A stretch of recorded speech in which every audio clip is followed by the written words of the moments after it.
નમસ્કાર, સીએનબીસી બજારના મની મેનેજરમાં આપનું સ્વાગત છે અને મની મેનેજર એટલે તમારા નાણાંનું ચોક્કસ આયોજન માટે અપાતું માર્ગદર્શન. હું પ્રીતિ દલાલ આપનું સ્વાગત કરું છું આજના મની મેનેજરના એપિસોડમાં. ત્યારે માર્કેટમાં આપણે હાલ ઘણા ઉતાર ચઢાવ જોઈ રહ્યા છીએ. રશિયા યુક્રેન હોય કે ઈરાન ઇઝરાયલ હોય, એટલે કે મિડલ ઇસ્ટ હોય કે વેસ્ટ એશિયા હોય, ભારત પાકિસ્તાન કે પછી ટ્રમ્પના ટેરર, આ તમામના માર્કેટ રિએક્શન આપણે જોઈ રહ્યા છીએ. પણ આવા સમયે રોકાણકારે શું કરવું, પોતાના રોકાણને લઈને કઈ સ્ટ્રેટેજી રાખવી, કઈ રીતે રોકાણના નિર્ણય લેવા, કઈ રીતે પોતાના પોર્ટફોલિયોને પ્રોટેક્ટ કરવો, એ અંગે આજે આપણે આખી ચર્ચા કરીશું. અને આ ચર્ચામાં આપણી સાથે જોડાયા છે મેગા ગેઇનના કો-ફાઉન્ડર રિશિત શાહ. રિશિત, ઘણું સ્વાગત છે. અને અત્યારના આપણે જોઈએ તો ખાસું એવું ટર્મોઇલથી આખું વિશ્વ જઈ રહ્યું છે અને એમાં આપણે પણ બાકાત નથી. ઓલ્ધો આપણી ઇકોનોમી જે છે એ ફ્રન્ટ ફૂટ પર છે. We are very better off and our markets are doing very better off then જે આપણા ગ્લોબલ માર્કેટ્સ છે.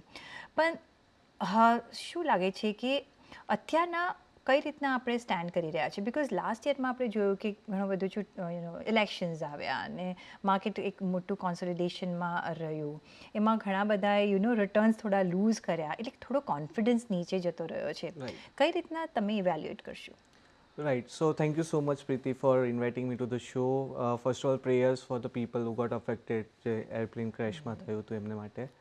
આપણે માર્કેટની વાત કરીએ થોડુંક આપણે એક વર્ષમાં થોડુંક આપણે ફ્લેશબેક પર છે કે શું થયેલું હતું માર્કેટમાં. કે ફોર એક્ઝામ્પલ આપણે જૂન વાત કરીએ તો પ્રોબ્લેમ માર્કેટ આપણે સ્ટાર્ટ થયેલું હતું આપણે લોકસભા ઇલેક્શન્સના રિઝલ્ટ હતા ઓન 4th of June. એની પહેલાં આગળ એક્ઝિટ પોલ્સ આવેલા હતા જ્યાં ખબર પડી રહેલી હતી કે બીજેપી ગવર્મેન્ટ કદાચ આખું મેજોરિટી લઈને જશે. And at that point of the markets were doing very well. 1000 point Sensex every day increase થઈ રહેલું. બટ એઝ સુન એઝ જ્યારે 4th of June જ્યારે માર્કેટ્સ આવ્યા, જ્યારે ઇલેક્શન રિઝલ્ટ હતું એ દિવસે અગર તમે જોશો તો ત્યારે ખબર પડવા લાગી કે કદાચ મોદી ગવર્મેન્ટ મેજોરિટી તો છોડો, કદાચ એક ગવર્મેન્ટ ફોર્મ થશે કે નહીં. સો અહીંયા પેનિક આવવા લાગેલું હતું. લોકોને ડર લાગતો હતો કે આગળ શું થશે, અગર મોદી ગવર્મેન્ટ નથી આવી તો શું થશે, ઇન્ડિયાનું ઇન્ફ્રાસ્ટ્રક્ચરના બારામાં શું થશે, કે ઇન્ડિયાનું ગ્રોથ કેવી રીતના થશે. At that point of time Sensex 76,000 પર હતું ને single day correction was around 6,000 point correct થઈ ગયું હતું. And which I'll say is one of the biggest correction, top 10 correction ઇન્ડિયાએ જોયેલું હતું. બિફોર દેટ આપણે કોવિડ વખતે જોયેલું. પણ એટ ધ સેમ ટાઈમ તમે જેને પણ પૂછશો બધા કહેતા હતા કે પૈસા નીકાળી દો, આગળ હજી માર્કેટ પડશે. Okay, and it ended at 72,000 4,000 points correct થઈને એન્ડ થયું હતું. અરાઉન્ડ 72 પર એન્ડ થયેલું. Now there are two investors અહીંયા. એકે પૈસા નાખી દીધા હતા અને એકે પૈસા નીકાળ્યા. ઓકે, એટલે વિલ સી કે શું થયું. વિધિન 5 days અગેન ખબર પડી કે બીજેપી ગવર્મેન્ટે અલાયન્સ જોડે ઓબ્વિયસલી ગવર્મેન્ટ થઈ ગયેલી હતી. એન્ડ 7th of June જ્યાં મોદી ગવર્મેન્ટે નરેન્દ્ર મોદી સરે પાછું એમને પ્રાઇમ મિનિસ્ટર ઓથ લીધી. At this point of time જે 76 થી 72 થઈ ગયું હતું, it again came back to 76,000. So જે લોકોએ અગેન માર્કેટ ટાઈમિંગ કરવા ગયા હશે, પ્રોબેબલી એ લોકો ટાઈમ નહીં કરી શક્યા હોય 100%, અને હજી બી એ લોકો વેઇટ કરતા જ હશે. થોડુંક અગર આપણે આગળ પાછું જઈએ તો દેન 23rd જુલાઈના ઓબ્વિયસલી ગવર્મેન્ટે બજેટ નીકાળેલું હતું. તો બજેટમાં બે વસ્તુ બહુ સારી થયેલી હતી કે આઈલ સે એક વસ્તુ તો બહુ જ સારી થયેલી કે જે લોંગ ટર્મ કેપિટલ ગેઇન્સ હતા એ 12.5% પર રિસ્ટ્રિક્ટ કરી કાઢેલું ફોર ઓલ ધ સેટ્સ. પહેલાં અલગ અલગ લોંગ ટર્મ કેપિટલ ગેઇન્સ હતા. શોર્ટ ટર્મ કેપિટલ ગેઇન્સ જે 15% હતું એને 20% કર્યું, વિચ વોઝ ઇક્વિટી માટે બહુ સારું નહોતું પણ ઓવરઓલ એક સારું હતું. સો એ ટાઈમે સેન્સેક્સ કેમ ટુ અરાઉન્ડ 80,500ની આજુબાજુ સેન્સેક્સ પહોંચી ગયેલું. નાઉ સે પીપલ જેને ટાઈમ કર્યા હતા, જે ઇન્વેસ્ટર્સે વિધિન ધ મંથ 1.5 month 2 monthsની અંદર 8,000 પોઈન્ટ્સ સેન્સેક્સ વધી ગયું હતું. સો again timing the market is very difficult. Okay, આગળ જઈએ પછી ઓબ્વિયસલી ઇક્વિટી આજકાલ બધા જ લોકો ઇક્વિટી મ્યુચ્યુઅલ ફંડ્સની વાત કરે છે. તેન માર્કેટ પણ ઓલ ટાઈમ હાઈ થઈ ગયેલું, which was around 27th of September જ્યાં માર્કેટ વર અરાઉન્ડ 86,000 85,500 86,000ની આગળ પહોંચી ગયું હતું. At this point of time અગર તમે જોયું હશે તો બધા લોકો સ્મોલ કેપ મિડ કેપમાં ઇન્વેસ્ટમેન્ટ કરી રહેલા, બિકોઝ એને લાસ્ટ 1 or 2 yearsમાં સારું પરફોર્મન્સ આપેલું. ઇવન સેક્ટોરિયલ કોલ્સ પણ દેતા હતા જ્યાં લોકોએ ડિફેન્સમાં બહુ પૈસા નાખેલા હતા કે પછી ઇન્ફ્રાસ્ટ્રક્ચરમાં બહુ પૈસા નાખ્યા હતા. બટ ધેર કેમ અ પોઈન્ટ જ્યાં લોકોને ખબર પડી કે માર્કેટ ખાલી પાસ હિસ્ટ્રીના હિસાબે નથી જતું, માર્કેટ તમારા ફંડામેન્ટલ્સના હિસાબે પણ જતું હોય છે. એ ટાઈમે ફંડામેન્ટલ્સ ઇન્ડિયાના હજી પણ સારા હતા પણ એના જે વેલ્યુએશન્સ હતા એ હાઈ થઈ ગયેલા. And then as Prithvin said that market started to fall down. આપણે અગર જોયું હશે એ થોડું આપણે જ્યારે ફાસ્ટ ફોરવર્ડ પર જઈએ તો 5th of November જ્યાં ટ્રમ્પ ગવર્મેન્ટ આવેલી હતી. નાઉ ટ્રમ્પ ગવર્મેન્ટ જ્યારે આવી તો બધાને એવું લાગ્યું કે it will be good for India, because આગળ આપણે જોયેલું કે નરેન્દ્ર મોદી અને ટ્રમ્પ ગવર્મેન્ટના સારા રિલેશન્સ હતા, તો બધાને એવું લાગ્યું કે સારું એનું થશે, ઇક્વિટી માર્કેટ માટે સારું હશે. But exactly after 6-7 months 8 months પછી આપણે જોઈએ છે કે things are going the way it should be, opposite જઈ રહ્યું છે અત્યારે.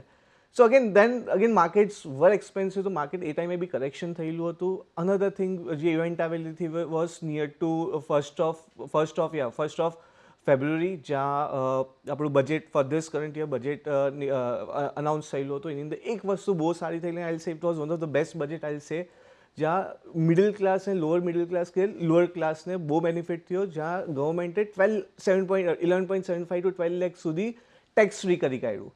ના આ ટાઈમે લાગતું હતું કે માર્કેટ વધશે, સેન્ટિમેન્ટ્સ પાછા પોઝિટિવ થવા લાગશે, કારણ કે બહુ સારી ન્યૂઝ હતી. બટ એ ટાઈમે અગર જરાક તમે ધ્યાન રાખ્યું હશે તો એ ટાઈમે એ જ દિવસે ડોનાલ્ડ ટ્રમ્પે અનાઉન્સ કર્યું ટેરિફ કેનેડા ઉપર. સો અગેન બધું જે વધવાનું હતું એ બધું પાછું, ત્યારથી આપણે માર્કેટ્સને જોઈ રહ્યા છીએ કે એક અનસર્ટન્ટીમાં કામકાજ કરી રહ્યા છે ને. સો બટ નાવ વોટ હવે આ બધા આપણે એક બેઝ આપણે જોયો કે કઈ રીતના પરફોર્મન્સ રહ્યું છે. ઓન બેઝિસ ઓફ દેટ એ બધાના પોર્ટફોલિયો અલગ હશે. પણ અત્યારના શું પીપલ આર ગેટિંગ સ્કેર્ડ કે હું નિવેશ કરું કે નહીં કરું, મને રિટર્ન્સ મળશે કે નહીં મળશે. બીજી બાજુ ડેટના ઇન્ટરેસ્ટ રેટ્સ આપણે જોઈ રહ્યા છીએ કે હવે આરબીઆઈ રેટ કટ કરી રહી છે, અને આગળ જતાં પણ આપણે રેટ કટ જ કદાચ જોઈશું, નહીં તો સ્ટેગ્નન્સી જોઈશું, વી ડોન્ટ નો. જીઓપોલિટિકલ ટેન્શન્સ જે પહેલાં બી હતા પણ હવે વધી રહ્યા છે, જે રીતના મિડલ ઇસ્ટમાં આપણે હવે એક પ્રોબ્લેમ શરૂ થતા જોઈ રહ્યા છે. ટેરિફનું એક હેંગઓવર તો છે જ કે આપણને ટ્રમ્પ સાહેબ છે, શું કરશે શું નહીં, વી ડોન્ટ નો.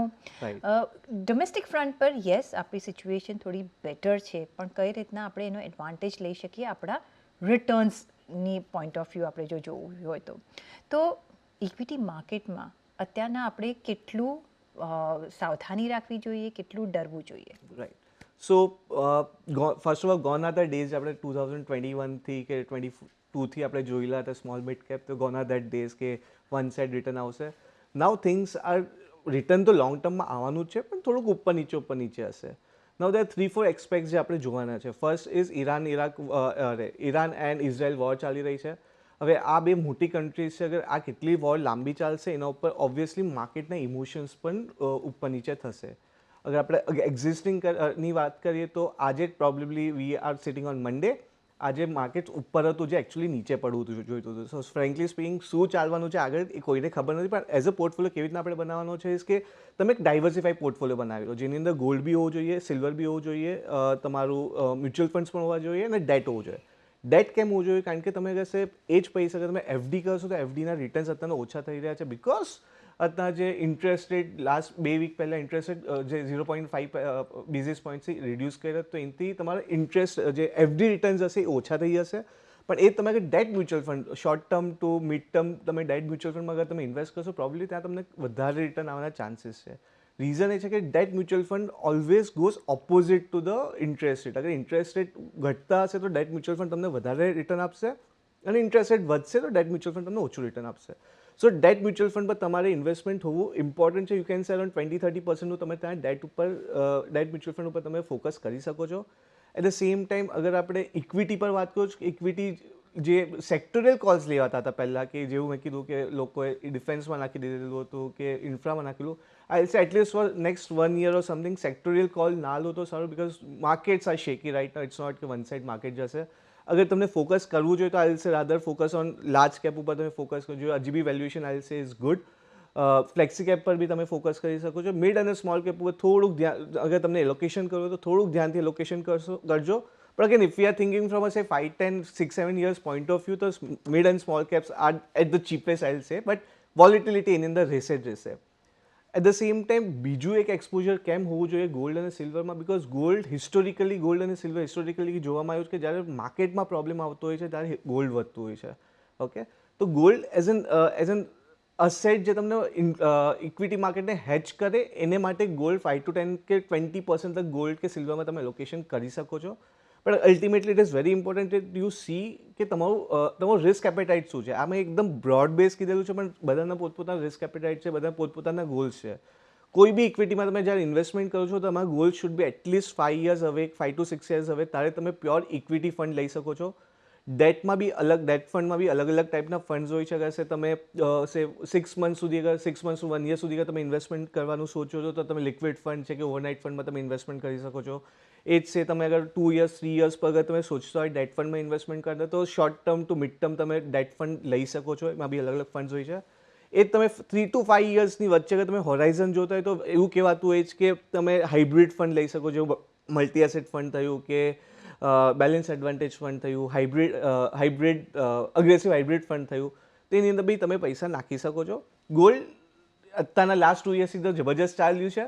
પ્રોબ્લી કદાચ ગોલ્ડ અત્યારના ઓલ ટાઈમ હાઈ પર છે. Everybody knows about it. અગર દુનિયામાં અગર વધારે પ્રોબ્લેમ્સ આવ્યા તો ગોલ્ડ કદાચ વધશે, બટ ગોલ્ડ ઇઝ વેરી સાયકલિકલ. તો એક જ્યાં તમે ધ્યાનમાં રાખજો કે હિસ્ટોરિકલી ગોલ્ડે 4-5 વર્ષ તક રિટર્ન્સ એટલે ડોલર ટર્મ્સમાં રિટર્ન નહોતા આપ્યા. ઇન્ડિયામાં કેમ રિટર્ન આવેલા? કારણ કે આપણું જે રૂપી છે ડેપ્રિશિએટ થતો હતો એટલે ગોલ્ડે થોડું જે રિટર્ન આપેલું છે ઇઝ બીકોઝ ઓફ દેટ.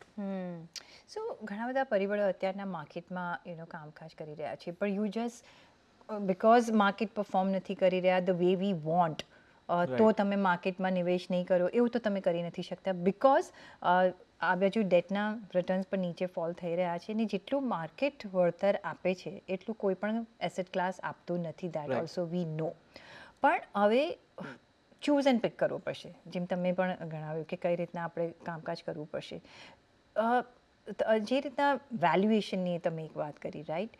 તો વેલ્યુએશનમાં તમે કહ્યું લાર્જ કેપમાં હજી પણ થોડુંક આપણને કમ્ફર્ટ ઝોન મળી રહ્યું છે, પણ અને સેક્ટર સ્પેસિફિક મે બી નહીં, મે બી એક સ્ટોક સ્પેસિફિક અપ્રોચ રાખવો પડશે. કઈ રીતના તમે એક પોર્ટફોલિયો અત્યારના આપણે બનાવી શકીએ જેથી એક સિક્યોર ઝોનમાં રહીએ, રિટર્ન વાઇઝ આપણને એક સારા રિટર્ન્સ મળી શકે, અને જો સ્ટોક સ્પેસિફિક રહેવાનું છે તો કયા એરિયાઝમાં તમે નજર રાખશો, સેક્ટર સ્પેસિફિક રહેવાનું છે તો કયા તમને સેક્ટર્સ ગમશે, અને જો ક્લાસ વાઇઝ આપણે કરવું હોય તો કયા રેશિયોમાં અત્યારના આપણે ઇન્વેસ્ટેડ રહેવું જોઈએ? રાઈટ. સો એક બ્રોડ, હું આજે જે વાત કરીશ કે બહુ બ્રોડ બેઝ વાત કરીશ. ઓબ્વિયસલી બધા ઇન્ડિવિજ્યુઅલને એક ડિફર થશે બધા allocation side. First and the foremost thing, મારે પોર્ટફોલિયો બનાવવો હશે તો મારા પર્સનલ ફિનાન્સના બેઝિક પિલર તમારા કવર હોવા જોઈએ. આપણે ઘણીવાર વાત બી કરેલી છે CNBC બજાર ઉપર, જ્યાં તમારી પાસે મેડિક્લેમ હોવું જોઈએ, ટર્મ લાઈફ હોવું જોઈએ અને ઇમરજન્સી એક્સપેન્સ હોવું જોઈએ. એના પછી જો એક વસ્તુ અહીંયા કહેવા માંગીશ કે investing in personal finance is 80% is emotional, 10 to 20% is ટેક્ટિકલ. તમારા અગર ઇમોશન્સ તમારી જોડે ઇન્ટેક હશે તો પ્રોબેબલી તમને રિટર્ન્સ આવવાના છે, પણ હા, ઇમોશન્સ તમારા હાવી થશે તમારા ઉપર તો રિટર્ન્સ બી તમારા અપ્રોક્સિમેટલી ઉપર નીચે થવા લાગશે. સો ઇમોશન્સ કંટ્રોલમાં લાવવા માટે તમારે 3 વસ્તુ કરવી પડશે. પહેલી વસ્તુ કે તમારા જેટલા બી તમારા ઇન્વેસ્ટમેન્ટ છે એ ગોલ બેઝ કરી દો કે યાર મને એક ફોર એક્ઝામ્પલ મારી છોકરાને એજ્યુકેશન કરાવવું છે વિચ ઇઝ 7 years હવે, તો એવી રીતના હું અલોકેશન કરીશ ઇક્વિટીમાં. પણ અગર છે મારો ગોલ હશે મને 1 વર્ષમાં મને ગાડી લેવી છે નવી, તો I can't give that allocation two equity. મારે એક લિક્વિડ ફંડમાં અલોકેશન કરવું પડશે. સો સૌથી પહેલાં તમે તમારા ગોલ્સ ડિફાઇન કરી દો કે short term, mid term, long term goals define કરી દો. એ ગોલ્સને ડિફાઇન કર્યા પછી તમારા ગોલ્સ પ્રોબેબલી બધા બહુ હશે પણ બધા ગોલ્સ કદાચ કામના નથી. તો આપણે અગેન પહેલાં આપણે સ્માર્ટ સ્ટ્રેટેજી ઉપર બહુ બધી વાતો થયેલી છે. આ એટલે તમારા જેટલા બી ગોલ્સ છે સ્માર્ટ સ્ટ્રેટેજીથી તમે એને ફિલ્ટર કરી દો, એન્ડ ધેન જે ગોલ્સ આવે છે આર યોર રિયલ ગોલ્સ. એકવાર એ થાય છે દેન પ્રોબેબલી બિંગ ઇન્ડિયન, આપણે મિડલ ક્લાસના લોકોએ તો આપણે કદાચ ગોલ્સ વધારે હશે અને એટલી ઇન્કમ નહીં હોય, right? So make sure that તમે જેટલા બી તમારા ગોલ્સ છે ને ઇન્ફ્લેશન જોડે કેલ્ક્યુલેટ કરો, અને પછી તમારી પાસે જે ટોપ ગોલ્સ છે એટલે જે તમને સૌથી ઇમ્પોર્ટન્ટ ગોલ્સ છે એના ઉપર તમે ફોકસ કરો ચાલુ કરો. Once you do that, at the same time તમે તમારું પેરેલલી એક વસ્તુ હજી એક તમારે કરવી પડશે ઇઝ કે તમે તમારું રિસ્ક એપેટાઇટ સમજવા લાગો કે કેટલું રિસ્ક એપેટાઇટ છે મારું, કેટલું રિસ્ક લેવા રેડી છું, કે કેટલું રિસ્કથી મને બહુ ફરક નથી પડતો. અને એ તમને એક આઈડિયા આવે દેન વી કેન થિંક અબાઉટ કે કેવી રીતના અલોકેશન કરવું. ઓકે, હવે અલોકેશનની અગર પહેલાં આપણે વાત કરીએ તો કયા સેક્ટર્સ અત્યારે સારા લાગી રહ્યા છે. So pharma is again a good sector, પણ ફાર્મામાં એક જ ડર લાગી રહ્યો છે કે ઇનકેસ ટ્રમ્પે જે 90 days હવે કદાચ ખતમ થવાના છે, આઈ ડોન્ટ નો શું થશે. અગર ટ્રમ્પે કંઈક ટેરિફ મૂક્યો તો pharma may get hit, because આપણું એક્સપોર્ટ સારું એવું ફાર્મામાં થાય છે. ટ્રાય કરો કે જેટલું તમારું ઇન્વેસ્ટમેન્ટ હોય ઇન્ડિયા સેન્ટ્રિક રાખો, કે જે ડોમેસ્ટિક કન્ઝમ્પશન હોય એના એ બધા સેક્ટર્સ લો. ડોમેસ્ટિક કન્ઝમ્પશન કહું તો આપણું જે કન્ઝમ્પશન થયું કે પછી ઇવન બેંક્સ થઈ, ફાઇનાન્શિયલ થયા, they are right now at a good position. અને એટલીસ્ટ આપણે ઇન્ટરનેશનલથી કંઈ બી થશે આપણને અહીંયા ડોમેસ્ટિક કન્ઝમ્પશનને પ્રોબ્લેમ નહીં આવે. સો મેક શ્યોર તમે જે ફોકસ રાખો એ ડોમેસ્ટિક ઉપર રાખજો. અગેન ગોલ્ડ અને સિલ્વર થોડું અલોકેશન રાખજો, બિકોઝ રાઇટ નાઉ ગ્લોબલી બહુ અનસર્ટેનિટીઝ થઈ રહી છે. સો ઇક્વિટી પ્રોબેબલી એટલું સારું નહીં છે. India as a country is very good. આપણે બહુ જ સારી રીતે અગર આપણે જોયું હશે અત્યારે આરબીઆઈ, સો પહેલી વાર આઈ વિલ સે one of the very few instances જ્યાં આરબીઆઈ બી સાથે છે, ગવર્મેન્ટ પણ સાથે છે, સેબી પણ સાથે છે. આરબીઆઈ આપણને હેલ્પ કરી કાઢી with reducing interest rate reduce થઈ ગયા તો લિક્વિડિટી વધી ગઈ છે. લિક્વિડિટી વધી ગઈ છે એટલે પ્રોબેબલી લોકો પાસે વધારે પૈસા આવશે. ઓકે, લોન બી વધારે અપાશે જેનાથી બેંક્સ બી સારી રીતે ચાલશે. સેબી તો ઓલવેઝ સારું વર્ક કરી જ રહી છે through different measures, through different rules and regulation. Even mutual fund સહીએ કેમ્પેન એમને લોન્ચ કરેલું હતું, કે એસઆઈપી સહીએ કેમ્પેન લોન્ચ હતું જેનાથી બહુ બેનિફિટ થયો છે. સો all the three parties are working together, જે ઇન્ડિયાને જબરજસ્ત ગ્રોથ આપી શકે છે. પણ પ્રોવાઇડેડ તમે એટલા ટાઈમ માટે રહેશો તો equity market as we said ઉપર નીચે થશે. It is not a one side movement તમારી થવાની છે. પણ અલસેટ અલોકેશન તમે તમારા ગોલ્સથી અગર તમે લિંક કરી કાઢશો તમારા જે બી ઇન્વેસ્ટમેન્ટ છે, તો probably you should be able to get very good returns in next 5 to 10 years time. ઇન્ડિયાની ગ્રોથ સ્ટોરી તો વી નો કે it's going to move upwards only, પણ પર્સનલ ગ્રોથ સ્ટોરી પણ વધવી જોઈએ, રાઈટ? સો અત્યારની સિચ્યુએશન જોતા કઈ રીતનું તમે એલોકેશન રાખશો between large medium cap, small cap, or between the asset class, or between equity and debt? કઈ રીતના એક મોટું જનરલ આપણે જો એલોકેશન રાખવું હોય કઈ રીતના રાખશો? સો આમાં 3 ટાઈપના કેટેગરીના લોકો આવશે. એક છે અગ્રેસિવ, એક છે મીડિયોકર ને એક છે લિસ્ટ એપેટાઇટવાળા.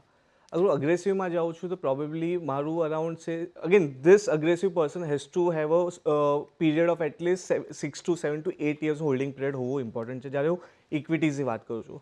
તો અગર હું અગ્રેસિવ ઇન્વેસ્ટર હશે તો હું પ્રોબેબલી એને સજેસ્ટ એવું કરીશ કે અરાઉન્ડ છે 40 to 50% એ લોકો ઇક્વિટી કે ઇક્વિટી મ્યુચ્યુઅલ ફંડમાં રાખે, જ્યાં લાર્જ કેપ, સ્મોલ કેપનું allocation will be around 10 to 20%, બાકી લાર્જ એન્ડ ફ્લેક્સી કેપમાં એ લોકો અલોકેશન કરે. રેસ્ટ, સો 60% આ થાય છે. રેસ્ટ 20% આઈ વિલ સે એ ગોલ્ડમાં અલોકેટ કરી કાઢે, ગોલ્ડ કે સિલ્વરમાં અલોકેટ કરી કાઢે. And rest 20% will be into એક સેફ અસેટ, જો ડેટ ફંડ થયું કે probably short term debt fund કે પછી હું લિક્વિડ ફંડમાં લોકેશન કરીશ. કેમ કે ઇન કેસ માર્કેટ પડી ગયું, વધારે ફોલ આવ્યો તો આ લિક્વિડ ફંડમાંથી હું પૈસા નીકાળીને હું આની અંદર ઇન્ફ્યુઝ કરી શકીશ. તો આ થયું એક મારું અગ્રેસિવ ઇન્વેસ્ટર માટે. એ જ હું અગર સે મોડરેટ રિસ્ક એપેટાઇટ છે, મીડિયોકર ઇન્વેસ્ટર છે, તો એની અંદર જે 60% તમારું ઇક્વિટી હતું, I will say reduce down equity to 40%. Okay, જે ડેટ, અગેન ગોલ્ડ 20% તક રાખજો, ડેટને અરાઉન્ડ 30-40% તક ઇન્વેસ્ટમેન્ટ કરશો તો સારું છે, વાંધો નહીં આવે. પણ અગેન જોઈ લેજો કે તમે કયા ટેન્યુઅરનો તમે ડેટ ફંડ લઈ રહ્યા છો કે કેવી રીતે તમે ઇન્વેસ્ટમેન્ટ કરો છો. અલ્ટિમેટલી ધીસ જે મીડિયોકર ઇન્વેસ્ટર છે એને અલ્ટિમેટલી એક વસ્તુ ધ્યાનમાં રાખવાની છે કે ઇન્ફ્લેશનને બીટ કરવાનું છે. એટલું રિસ્ક લઈ લેજો કે ઇન્ફ્લેશનને બીટ થાય તો તમારું ઇન્વેસ્ટમેન્ટ ગણાશે. ઓકે, અને એ જ આપણે જે થોડુંક એકદમ લીસ્ટ રિસ્ક એપેટાઇટ વાળા છે તો એ લોકોને કહીશ કે અરાઉન્ડ 20-30% જ ઇક્વિટી પર રાખે, રેસ્ટ ડેટ અને ગોલ્ડને સેફ અસેટમાં થોડું મૂકે તો બેટર રહેશે. પહેલો જે ક્વેશ્ચન આવ્યો છે તરત આપણે એના પર જઈશું ને એ છે જીગર પંચાલનો. એમની ઉંમર 42 વર્ષની છે, એસઆઈપી દ્વારા અને ઇન્ડેક્સ ફંડમાં એ રોકાણ કરે છે, પીપીએફમાં પણ એમનું રોકાણ છે. હવે એમને એનપીએસમાં શું રોકાણ કરવું જોઈએ કે ન કરવું જોઈએ? Sure. So NPS as a category બહુ સારી છે, પણ મારા હિસાબે એનપીએસમાં એક જ ડ્રોબેક છે કે તમારું 60 years સુધી તમારું ટેકનિકલી લોકઇન થઈ જાય છે. કોઈક વાર તમે વચ્ચે નીકાળી શકશો, પણ મોટી 60 years તક લોકઇન થાય છે. લોકઇન પછી બી જ્યારે તમે વિથડ્રો કરશો તો 60% તમને હાથમાં આવશે અને 40% goes in to your annuity. હવે મારા હિસાબે અગર તમને કરવું હોય, તમે ટેક્સ સેવિંગ માટે સોચતા હોય તો ડેફિનેટલી ટેક્સ સેવિંગના હિસાબે તમે નાખી શકો છો. પણ અગર તમે પ્યોર ઇન્વેસ્ટમેન્ટ પોઈન્ટ ઓફ વ્યૂથી સોચો છો, I would rather go with flexi cap કે મિડ કેપ, સ્મોલ કેપ, એટલો મારો ટેન્યોર હોય તો. કારણ કે મને એક તો નહીં લોકઇન એની અંદર મળે, at the same time NPS will always have a debt component to it. Debt હશે કે એની અંદર ઓલ્ટરનેટ ઇન્વેસ્ટમેન્ટ પણ તમે કરી શકો છો. તો મને ખબર જાય મારી પાસે 18-20 years મારી પાસે છે, તો હું પ્રોબેબલી મારી પાસે અગર રિસ્ક એપેટાઇટ એટલું હોય તો હું 100% ઇક્વિટીમાં કેમ ના જાઉં કે હું ડેટ ઉપર ફોકસ કરું. એબ્સોલ્યુટલી. સાથે નેક્સ્ટ જે સવાલ આવી રહ્યો છે જીયા દરજીનો આવી રહ્યો છે. હવે એ પૂછી રહ્યા છે કે ગોલ્ડ માટે તો ઘણા બધા એવેન્યુઝ છે કે તમે રોકાણ કરી શકો, પણ શું સિલ્વરમાં ઇન્વેસ્ટમેન્ટ કરવું હોય તો કયા માધ્યમ છે કે આપણે સિલ્વરમાં નિવેશ કરી શકીએ? રાઈટ. સો સિલ્વરમાં ઇન્વેસ્ટમેન્ટ કરવું તો અત્યારે silver mutual fund index fund જેવું કંઈ છે નહીં, બટ યા તમે ઇન્વેસ્ટમેન્ટ કરો તો તમે સિલ્વર ETF છે, જે તમે ઘણી બધી મ્યુચ્યુઅલ ફંડ કંપનીના પોતાના ETFs છે, તો તમે એની અંદર તમે ઇન્વેસ્ટમેન્ટ કરી શકો છો. એટ ધ સેમ ટાઈમ સિલ્વરનું ફંડ ઓફ ફંડ્સ પણ છે, તો તમે એમાં પણ તમે ઇન્વેસ્ટમેન્ટ કરી શકો. થર્ડ ઇઝ તમે ગોલ્ડ અગર ફિઝિકલ લેવું હોય then that's also an option for you. But yeah અત્યારે લિક્વિડ સાઈડ આપણે જોઈએ તો આ બે ઓપ્શન છે તમે ઇન્વેસ્ટમેન્ટ કરવા માટે. પ્રોબ્લી હોપફુલી સેબી કે મ્યુચ્યુઅલ ફંડ કંપની જ્યાં સાંભળીને એક સિલ્વર ફંડ લઈ આવે તો સારું રહેશે. પણ ગોલ્ડ માટે પણ હવે થોડું ઓછું થઈ રહ્યું છે, Right. બિકોઝ સોવેરિયન તો હવે બંધ થઈ ગયા Right. છે. ઓલવેઝ તમે માર્કેટમાંથી જો લઈ શકો તો Right. લઈ શકો છો, બાકી ઓફકોર્સ ગોલ્ડ ETF ને એ તો છે, પણ યસ સિલ્વરમાં થોડા ઓપ્શન્સ ઓછા ઓછા છે, છે. તો તમે ધ્યાનમાં રાખી શકો છો. પણ એ સાથે જ રજા લેવાનો પણ સમય થઈ ગયો છે. રિષિત, ઘણો આભાર તમારો અમારી સાથે આજે જોડાવા બદલ. અને સાથે જ પર્સનલ ફાઇનાન્સના તમારા સવાલ અમને મોકલો, તમારું નામ, શહેર, ઉંમર સાથે ઈમેલ કરો અમને money@nw18.com પર, ફેસબુક પર લખો અમને facebook.com/CNBC બજાર પર, અને વોટ્સએપ પણ કરી શકો છો 7506660000 પર.